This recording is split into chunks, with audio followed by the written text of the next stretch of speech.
at sa mga ahensya at operator, ang pananagutan ay hindi personal na atake. Ito ay hinihinging karapatan ng mamamayan sapagkat nasa ating konstitusyon ang mahusay na transportasyon. Kapag buhay ang nakataya, parang awa nyo na. Kawawa na itong mga taong ito. Paulit-ulit na lang. Ginoong Tagapangulo, mga kapwa ko senador, inihiling ko po ang suporta ninyo para sa inyong mga kapatid na Moro. Para sa isang masusing inquiry at sa mga reformang kailangan nating ipasa.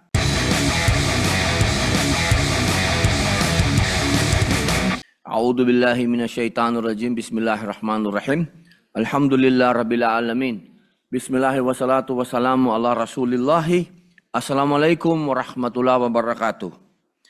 Mga kapwa ko senador at sa sambayan ng Pilipino, ako po ay tumatayo sa pulpitong ito sa bisa ng isang pribilehiyo. Ito po ay hindi pang press release lamang. Hindi po ito pang social media postings. Ito po ay pagharap sa katotohanan. Dahil sa dagat na dapat nagdadala ng kabuhayan at transportasyon, may mga kababayan po tayong hindi na nakabalik sa kanilang mga tahanan. Nais ko pong ibahagi ang account ng mga survivors mula sa trahedya ng MV Tricia Kirsten 3 nung ika-26 ng Enero 2026. Kami po ay nagtungo at nakipagpanayam sa mga survivors, pamilya ng mga nananatiling nawawala at pamilya ng mga pumanaw. Kami rin po ay nagtungo sa sinasabing maaaring pinaglubugan ng passenger vessel sa ibinigay na direksyon po ni Attorney Sahili noong linggo, ika-1 ng Pebrero. Ginoong Tagapangulo, ang MV Tricia Kirsten 3 ay isang passenger ferry na pag-aari po at pinatatakbo ng Allison Shipping Lines Incorporated. Sakay ang daan-daang Pilipino, mga nanay, tatay, estudyante, manggagawa, mga bata, na ang hangad lang ay makatawid, makarating sa kanilang pamilya at gampanan ang kanilang panlipunang responsibilidad. Sila po ay bumiyahe mula Zamboanga City patungong Hulo, Sulu. At sa kasamaang palad, lumubog po sa karagatan malapit sa Baluk-Baluk Island, Basilan. Ang trahedyang ito, Ginoong Pangulo, 51 na po ang kumpirmadong patay. Nasa 316 ang kumpirmadong nailigtas. Salamat po sa pagkilos ng ating mga rescuer at sa mga lokal na bangkero at mangingisda na unang nag-abot ng kamay. Ngunit kahit may nailigtas, hindi nito nabubura ang sakit. May mga pamilyang nag-aantay pa rin. May mga pamilyang ang hinahanap sa gabi-gabi, araw-araw, ay katahimikan at hustisya. Nagpapasalamat po tayo sa probinsya ng Basilan at sa siyudad ng Isabela City. Sila po yung mga unang rumisponde sa rescue. Ang Allison Shipping Lines Incorporated ay nasa industriya ng shipping mula pa ng ito ay itatag noong 1976. Ang mahabang panahong ito sa operasyon ay dapat sana'y nagsilbing garantiya ng ligtas na conduct ng maritime activities. Subalit, ayon mismo kay Secretary Lopez ng Department of Transportation, nasangkot ang Allison sa 32 insidenteng pandagat mula noong 2019, kung saan ang pinakahuli ay ang paglubog ng MV Tricia Kirsten 3. Noong 2023 lang, nasunog ang isa pa nitong barko na MV Lady Mary Joy habang patungong Hulusulo na may sakay na mahigit 249 na pasahero, kasama po ang crew. 33 po, 33 pasahero po ang nasawi sa nasabing insidente. Ginoong Pangulo, bakit po ito nangyayari? Sa ilang ulat, sinabi po na overloaded daw. Sa ibang salaysay, sinabing may kakulangan sa manifesto o may mga pangalan na wala sa listahan. May nagsasabing maalon, may nagsasabing kalmado ang dagat. At mayroon din nagsasabi na double sa nakatakdang kapasidad ang kargo na isinakay sa barko. Ngunit sa gitna ng iba-ibang pahayag, iisa po ang malinaw. Sa oras ng panganib, ang tao ay umaasa na lamang sa sarili nila at sa kapwa. Dahil kulang ang gabay, kulang ang sistema, kulang ang proteksyon. Ayon po sa mahigit kumulang na 30 survivors at family members na aming pong nakapanayam sa isinagawa naming consultative meeting sa Zamboanga, isa lamang po ang nangibabaw sa tinig. Justice, hustisya. Hustisya mula sa Allison Shipping Lines Incorporated. Hustisya mula sa mga kinauukulan na tila ba ay kinukubling impormasyon sa sambayanan. Naglilikha ng agam-agam ang kakulangan ng opisyal na pahayag ng mga sangkot at ng mga dapat managot. Naghahalo-halo ang impormasyong ipinapakalat sa social media. At ang mga totoong nangyayari ay hindi na napapahayag. Nagkakaroon na lamang ng tinatawag nating PR management. Bakit nga ba ganito? Makalipas lamang ang 8 araw, tsaka lamang po natagpuan ang lumubog na MV Tricia Kerstry.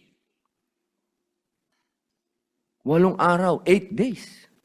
Na para bang ipinagpaliban ito bago ito makita. Iniisip ko pa lamang po ay nadudurog na po yung puso ko. Dahil habang tinitingnan ko po, yung mga survivor na nagpunta na po dito sa Senado, ang isa po dyan ay asawa ng judge, na ilang araw na po niyang inaantay ang balita mula sa Allison at sa ating mga opisyal, sa Marina, sa Coast Guard. Wala pong maibigay na malinaw na impormasyon. Napakahirap po para sa isang tao, sa isang asawa, sa isang anak, sa isang kapatid, na sa 8 araw ay wala ka pang nakukuhang tamang impormasyon. Inulat lamang po din na 10 lang daw ang missing mula sa paglubog. Ngunit makalipas po ang ilang araw, ay may natagpo ang 11. At sa sumunod na araw, 4. At sumunod na araw, 3. Hanggang ngayon po, mga mahal kong kasama, ay nadadagdagan pa. Alam nyo, mga kasama, kapag ganito ang klase ng impormasyon, hindi po tayo nakatutulong sa mga biktima. Lalo pa lang po natin silang pinahihirapan kung ang mga impormasyon mula sa mga inaasahan natin ay edited na. Hindi po natin malaman kung kanino sila pumapanig. Ang barko dapat, kapag lumubog, 2 bagay dapat ang kasabay na umaangat. Ang katotohanan at ang pananagutan. At dito ko po sinasabi, ang trahedyang ito ay hindi lang aksidente. Ito ay salamin ng mas malalim na problema, ang ating maritime safety culture.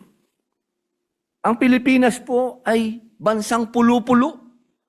Sa Zamboanga, Basilan, Sulu, Tawi-Tawi at marami pang lugar, ang barko ay hindi luho.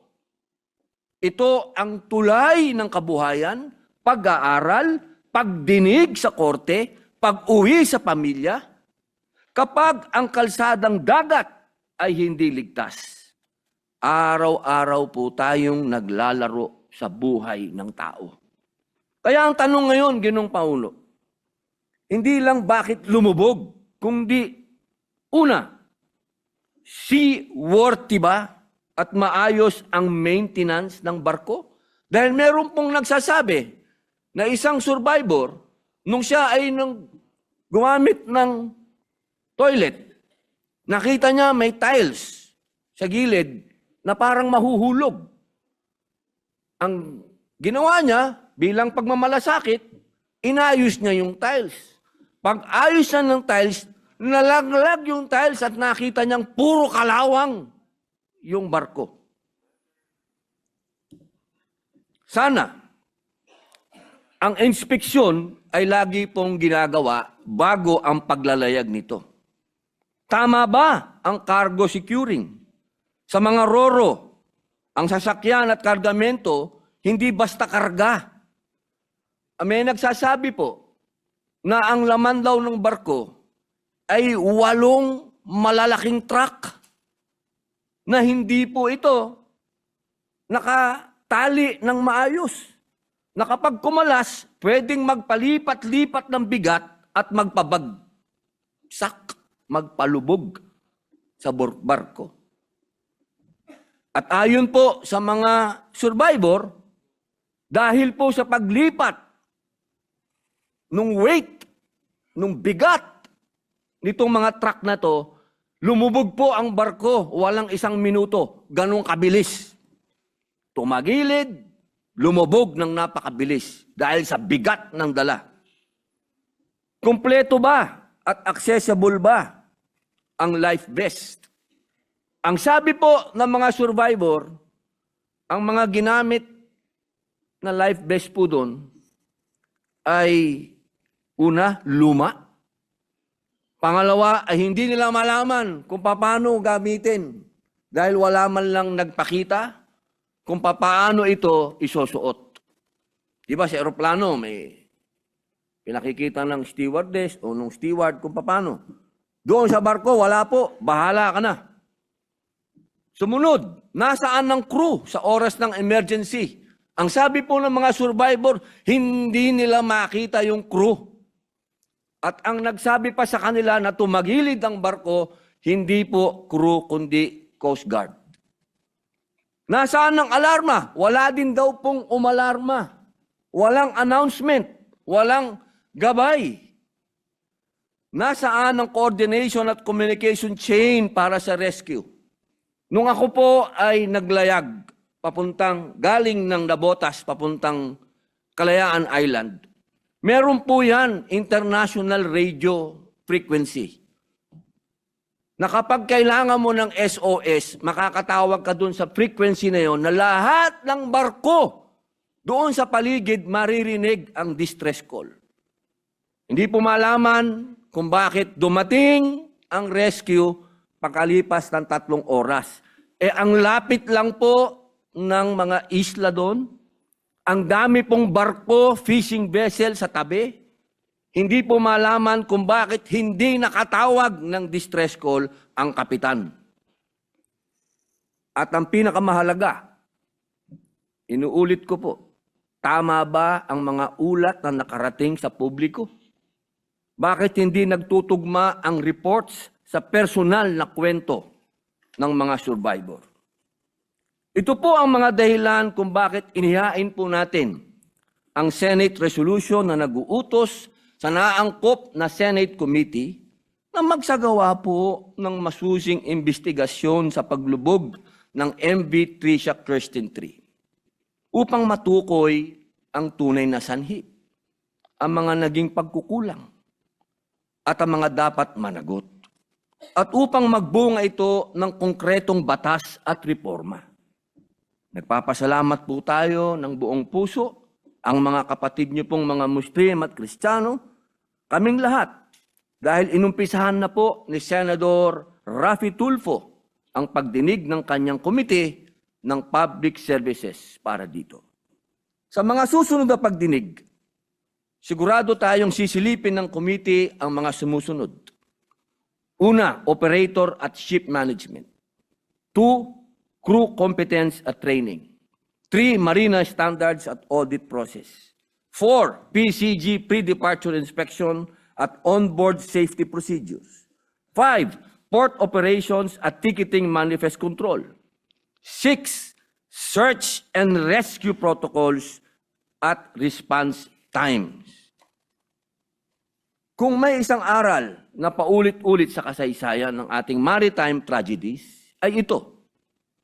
Kapag mali ang listahan, mali ang rescue response. At mali ang magiging identification process. Bigyan po natin ng dignidad ang bawat pasahero dahil buhay po ito.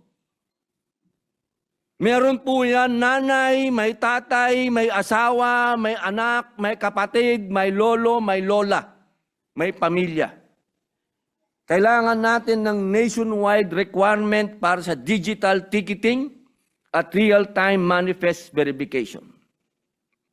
Walang makakasakay ng hindi na-validate. May cross-check sa boarding gate. May access ang PCG at local disaster offices sa real-time passenger count. At may mabigat na parusa sa operator na papayag sa extra na pasahero sa labas ng sistema. Hindi sapat na kompleto sa papel. Dapat kompleto sa aktual at madaling kunin sa loob ng ilang segundo. Standardize, hindi makeshift, hindi nakalak at clearly mark ang mga life vest stations. Dahil ayon po sa mga survivor, ang iba ay nakalak. Ang iba pong mga lifeboat ay plywood. Mandatory safety briefing sa bawat biyahe. Regular emergency drills para sa crew at random compliance and checks. Sa Ro-Ro vessels, ang sasakyan at kargamento ay bigat na maaring magdulot ng trahedya kung sobra sa capacity at mali ang pagkakatali. Mas mahigpit po na rules sa vehicle capacity, lashing, inspection bago umalis at documentation. Random, stricto at mas pinadalas na checking at penalties kapag substandard ang securing. Stability, compliance lalo na kapag nag-iiba ang load at distribution. Napakahalaga po kasi ng balance at tamang load sa barko. Hindi po pwede na basta-basta lang tayo maglalagay dyan ng mabibigat nang hindi tama yung balanse dahil katulad po na nangyari, tumaob yung barko. Panglima, kung may distress call, dapat may standard clock. Ano ang unang dispatch? Ano ang pinakamalapit na asset? Ano ang coordination sa LGU, Navy, Air Force at civilian responders?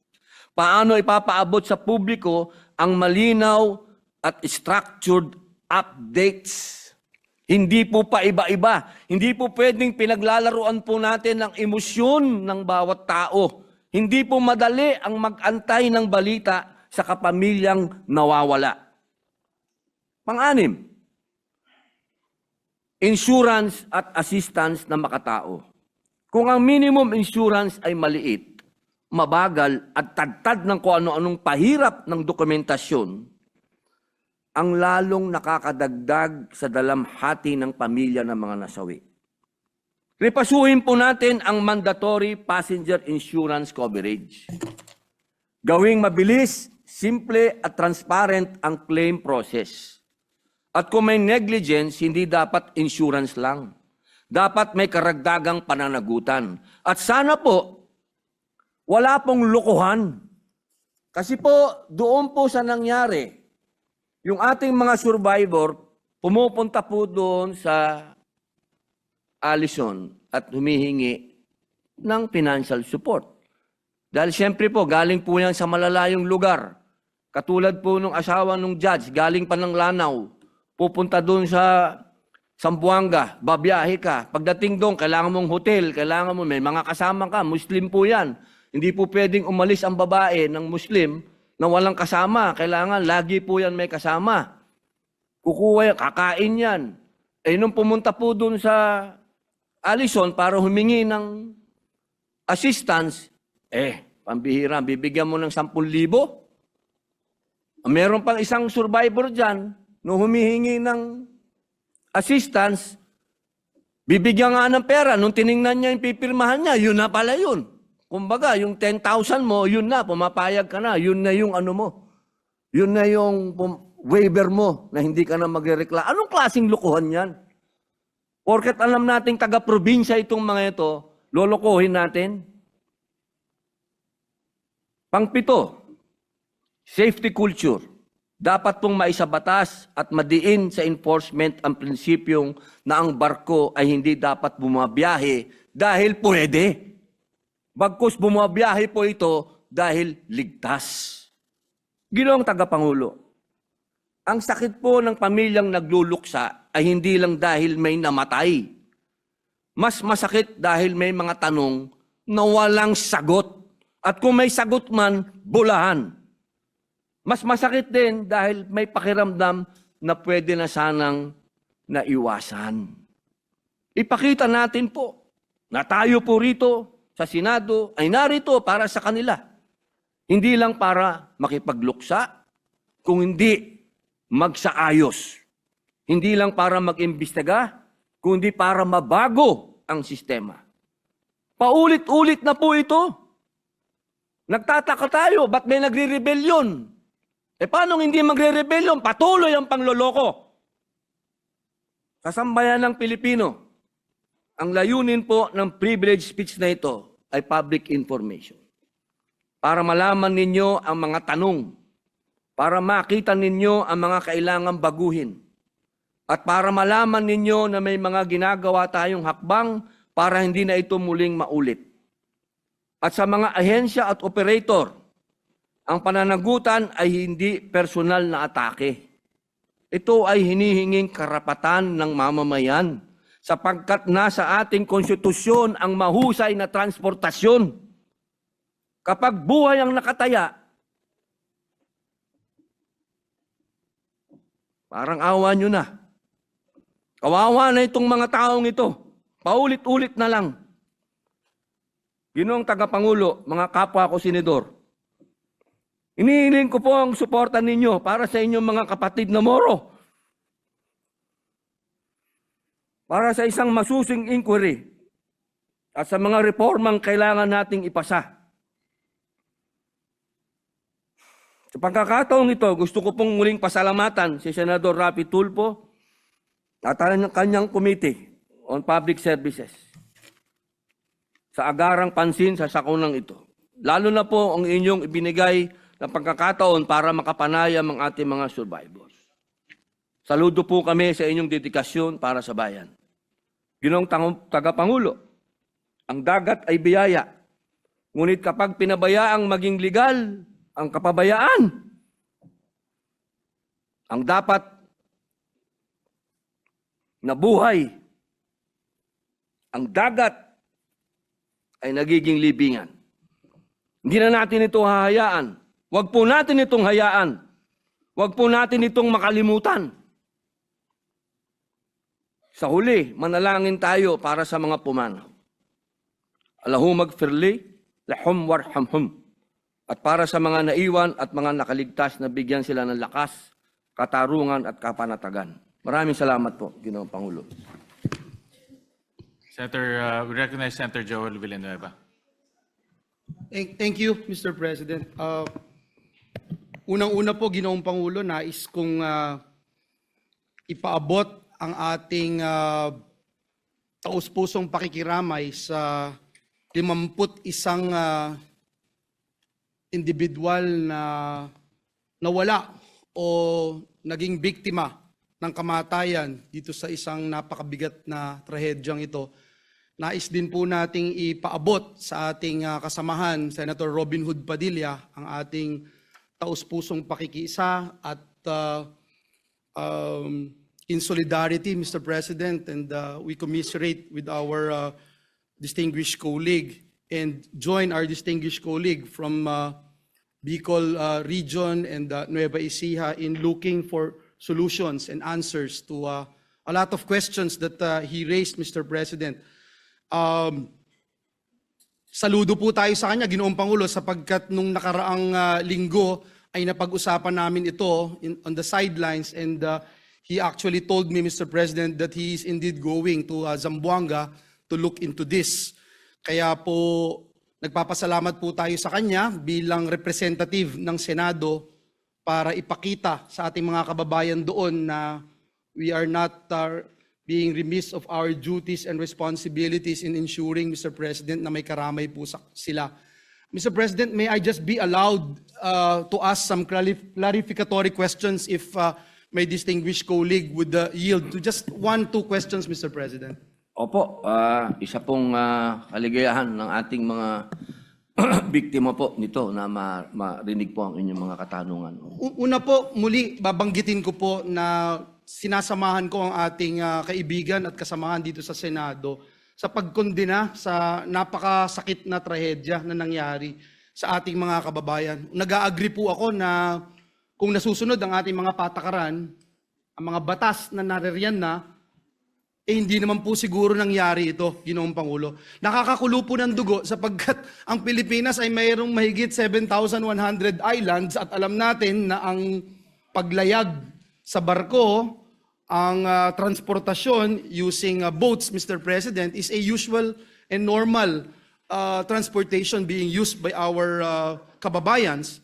And if I'm not mistaken, as I was listening attentively to the privileged speech of the gentleman from Bicol and Nueva Ecija, Mr. President, binabanggit po niya na yung pong kumpanya na Allison Shipping Lines ay nagkaroon na ng 32 insidente, Mr. President. Is that a correct figure, Mr. President? Opo, yun po, ayon po yun sa Marina at nagbigay po sila ng pahayag na patuloy po ito na nagkakaroon ng mga insidente po sa karagatan. 32 insidente. Ang huli po bago itong nangyari noong 2023 ay yung pong MV Mary Joy. Opo. 249 passengers and crew, 33 ang patay. Opo. Ngayon pong 2026, 51 na po ang patay. At ilan po ang missing dito, Mr. President? Alam na ho ba natin dahil binanggit niyo po kanina, sinabi 10 lang ang missing pero 15 yung lumabas. At hindi pa ho natin alam kung, alam nyo, masakit ng mamatayan, mas masakit pa yung hindi makita yung bangkay ng iyong mahal sa buhay at hindi mo alam kung missing ba siya or what. Opo, ang noong kami po ay nasa Zamboanga, ang sabi po nila noong, kasi marami pong lumabas, marami pong lumitaw na mga pamilya doon, na ang sinasabi po nila ay sumakay daw po yung kanilang pamilya doon. Tinatanong po namin sila, meron po ba kayong katibayan dahil wala po sa manifesto? Ang sabi nila, ang nangyayari daw po at laging practice na, pagdating na daw po sa barko, doon daw po kumukuha ng ticket. Kaya wala po sila doon sa manifesto. Mr. President, if I may interject right away, wala hong manifesto? Meron pong manifesto pero hindi po yun yung tamang bilang. Totoong bilang. Opo, sapagkat doon po sa barko mismo ay nagbebenta po ng ticket. Doon na po, pagka nakalayag na, ay hindi po dapat ganun eh. Opo. Kasi dapat yan po ay on the spot, chinecheck mo yung ticket, yung pasahero pagsakay. Kaya nga po yung isang survivor, ang sabi niya, yung iba daw po nakahiga sa floor dahil walang kama. Ibig sabihin, sobra po yung pasahero, overloaded. Nakakalungkot, Ginoong Pangulo, dahil ito'y napaka-basic na, kumbaga, sasakay ka, hindi mo pa sigurado kung ano yung sasakyan mo, binibigay mo yung tiwala mo doon sa worthiness ng barko, binibigay mo yung tiwala mo doon sa competence ng mga crew, binibigay mo yung tiwala mo sa competence ng kapitan ng barko, etc. Pero ganito po yung mangyayari. Mr. President, hindi ko patatagalin itong aking interpellation, pero gusto ko lang malaman, Mr. President, mula sa ating kaibigan, kay Senator Robin Hood Padilla, ano na po ang status ngayon nitong Allison Shipping Lines? Ilan ho ba ang barko nito? Ilan na po yung bumabiyahe pa rin? Sila po ba ay pinigilan muna ngayon habang iniimbestigahan po yung kanilang mga sasakyang pandagat, Ginoong Pangulo? Opo, ngayon po, tayo po ay bagamat may pagkukulang po ang Marina sa usapin na ito, nagpapasalamat po tayo sa kanila sapagkat ngayon po grounded po lahat ang kanilang paglalayag. At hanggang sa ngayon po ay kinukumpirma namin yung mga lumalabas po na sa amin pong sariling investigasyon dahil ito po ay ipinasa na po namin kay Senator Raffy Tulfo. Pero sa amin pong sariling investigasyon, nung nagpunta po kami doon, ay talagang patunay po talaga na napakarami pong barko ng Allison ang luma na at hindi na po naiintindihan kung bakit ito'y nakakalayag pa.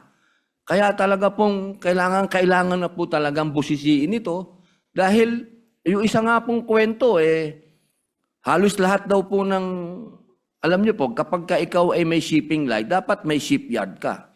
Yes. Ang kwento nila, nasaan ang shipyard ng Allison? Sana ipakita nila kung nasaan yung mga barko nila na luma na hindi na pinatatakbo. Dahil sa ngayon daw po, nasaan yung mga barko na yon? Mukhang pinalubog na lahat.